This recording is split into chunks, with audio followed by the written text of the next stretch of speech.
Ukrainian President Volodymyr Zelensky believes Russian President Vladimir Putin will be defeated by his own political rivals. President Zelensky considered that the sanctions imposed by the Russians would make it difficult for the Russian people economically. He said, Putin's regime will become increasingly fragile, and this condition provoked his political rivals to remove him. This was conveyed by President Zelensky to journalist Dmytro Komarov in a documentary film, quoted from The Telegraph. Sunday, there will definitely come a time when the fragility of the Putin regime is felt in Russia, he said. He described the condition as like a carnivore preying on a carnivore. Then the carnivores will eat the carnivores. This is very important, and they will need a reason to justify this. They will remember. They will find excuses to kill a killer, President Zelensky said. Will it work? Yes. When? I don't know, he continued. It is known, President Vladimir Putin maintains his close circle. Thus, impenetrable but to a few close advisors whose loyalty has spanned decades. However, President Zelensky assessed that the current conditions did not rule out the possibility of this happening. Relations between Russia and the Wagner Group. A rift has emerged between the Russian army and Wagner's mercenaries, who make up Putin's inner circle. Russian soldiers and Wagner blamed each other for failures on the battlefield while trying to claim the credit for victory for themselves. In addition, the founder of the Russian Wagner Group, Yevgeny Prigozhin, accused Russian military officials of high treason, quoted by The Guardian. On Wednesday, the 22nd of February 2023, he said, Russian military officials refused to provide ammunition for Wagner's group to fight in Ukraine. The conflict between the Russian military leadership and Yevgeny Prigozhin has reignited as Wagner's group fights for land near Bakhmut, Ukraine. Yevgeny Prigozhin has previously feuded with Russian officials over military tactics and the right to recruit convicts from Russian prisons for the war in Ukraine. In fact, Yevgeny Prigozhin attacked military leaders such as the defense minister, Sergei Shoigu, marking an unusual level of infighting in Russia. The Kremlin government has tried to quell infighting among elites, albeit with little success militarily.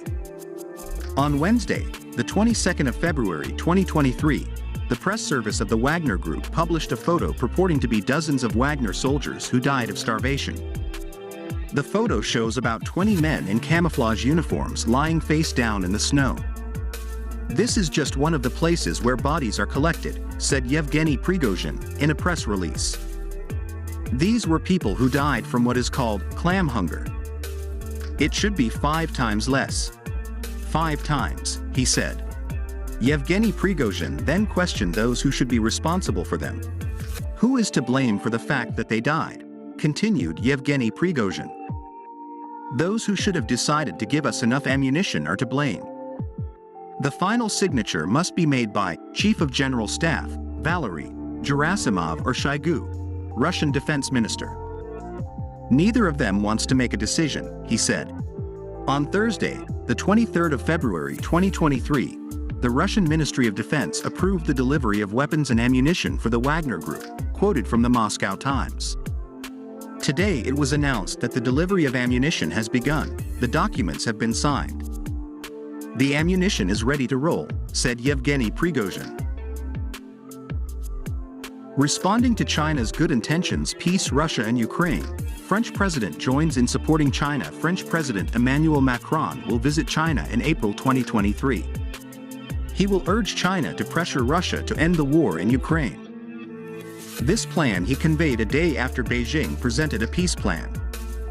The fact that China is involved in peace efforts is a good thing, Macron said on the sidelines of an agricultural show in Paris on Saturday. Peace is only possible if Russia's aggression is stopped, troops are withdrawn, and the territorial sovereignty of Ukraine and its people is respected, he added, quoted by India Today.